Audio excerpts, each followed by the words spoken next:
Kada tulo ka tuig ang matag Pilipino nga botante bisan asa man siya gikan naa sa parehas nga kahimtang. Ito ang oras kung kailan natin hawak ang kapangyarihang mamili ng mabubuting pinuno, yung tapat, yung may pakialam, at may totoong puso sa paglilingkod. Pero unsa may mahitabo kung sayop ang atong desisyon? Unsa ang balos ni ini? Niadtong 2018, sa 79 ka mga nasud, usa sa pinakaubos ang Pilipinas sa kahana sa pagbasa. Bilang mga tagapag-alaga ng nilikha ng Diyos, tinatawag tayong palaguin hindi lamang ang ating katawan, kundi pati ang ating isipan at ang espiritu ng bawat bata. Ang edukasyon ay isa sa pinakamakapangyarihang paraan upang maiangat ang mga naghihikahos, mabasag ang kadena ng kahirapan, at gampanan ang ating Kristiyanong tungkulin na alagaan ang mga kapatid natin, lalo na yung nasa laylayan. Kapag 80% ng ating mga kabataan ay nahihirapang magbasa, hindi lamang ito kabiguan sa edukasyon.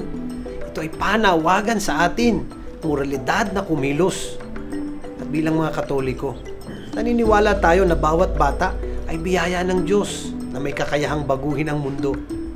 Ngunit, paano nila mapupunan ang kanilang kakayahan kung hindi naman sila bibigyan ng karunungan?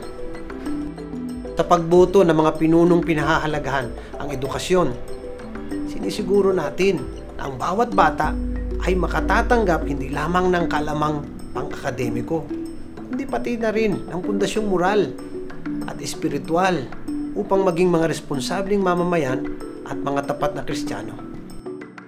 Sumala sa bagong survey, 12.2% o naa sa 3 ka milyon nga pamilyang Pilipino ang nakasinati og kagutong niining nilabay na quarter.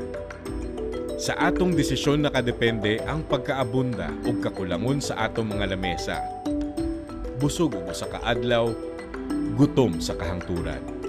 Nawad-an og 3.2 bilyon ka pesos ang ekonomiya matag adlaw tungod sa dakong oras nga nawala kanato tungod sa problema sa trapiko. Labaw pa sa 1 trilyon kada tuig nga kantidad unta nga magamit sa edukasyon, serbisyo sa panlawas ug mga bagong infrastruktura. Ang matalino at mabuting pamamahala ang magbabalik sa nawawalang pondo para iangat, lalo na mga nangangailangan. Edukasyon man, healthcare o serbisyong panlipunan upang makapamuhay sila ng may dignidad. Pumipili rin tayo ng mga leader na magiging unang tutugon, lalo na sa panahon ng sakuna. Kada tuig, muabot sa 20 ka bagyo ang mulabay sa Pilipinas nga maoy hinungdan sa dagkong mga baha, landslide ug bilyon-bilyong ka pesos nga kadaot. Importante nga kita andam aron maluwas ang atong mga kinabuhi ug panimalay. Kinahanglan nga aduna kitay leader nga seryoso sa disaster risk reduction. Higit pa sa ating mga mamayan, tayo rin ay tagapangalaga ng nilikha ng Diyos. Nakahibalo ba ka nga nawad-an ang Pilipinas ug anaa sa 47,000 ka hektarya nga kalasangan matag tuig? Sama kadako sa Maynila ang nawala nga mga kalasangan matag tuig. Kinahanglan ta og mga lider nga makapanalipod sa atong mga kinaiyahan ug mabatukan ang epekto sa climate change. Anong magagawa natin? Sa darating na ika-12 ng Mayo, taong 2025, nasa atin na ang pagpili, desisyong huhubog sa ating kinabukasan. Sa umaabot nga eleksyon, muboto ta dili lang gamit ang atong mga hunahuna kundi apil usab ang atong mga kasing-kasing. Kinahanglan piliun nato ang mga lider nga adunay dakong kahibalo sa pagdumala, naay integridad, kapasidad ug disiplinado nga mugiya kanato sa kabag-uhan. Sa parating na halalan, alalahaning ang ating boto ay ang ating dedikasyon sa mapayapang kinabukasan.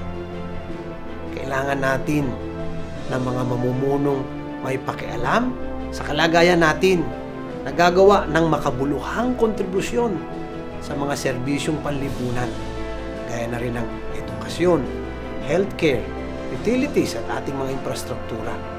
Mga pinunong alam sa pagbuti ng literacy, susunod din ang ating economic growth at sa pagiging consistent ng political system yayabong din ang mga investments.